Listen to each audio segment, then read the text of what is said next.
Ayun, isang mapagpalang gabi po sa inyo mga kalingap, ano? Happy birthday sa ating ama ng kalingap, Kuya Bal Santos Matubang. Happy birthday po, ano? Ayan. Time check, 11 p.m. November 17. Ayan, so isang oras na lang, birthday na ng isang ama ng kalingap. Happy birthday po Kuya Bal Santos Matubang. Ayan. Ayun, ingat po kayo dyan sa Baguio, ano?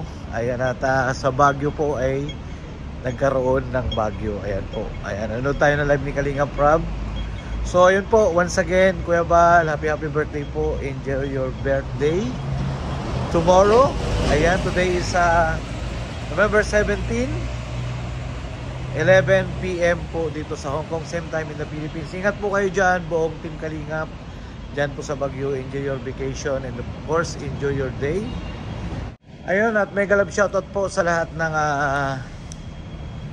Kalingap Angel na nandiyan po nag-enjoy sa Baguio, no? Enjoy lang, ano?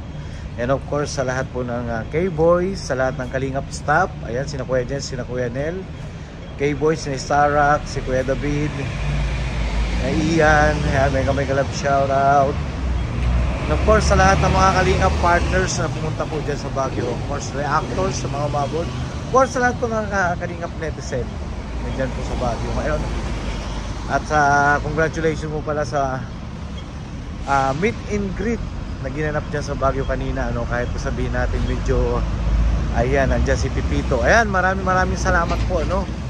Muli kay Kuya Bal Santos Matubang. Happy birthday po sa inyo.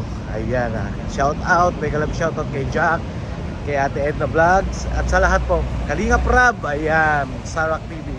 Ayan, mega love shout out. Happy birthday Kuya Bal. Ayan, God bless you always po, and happy birthdays.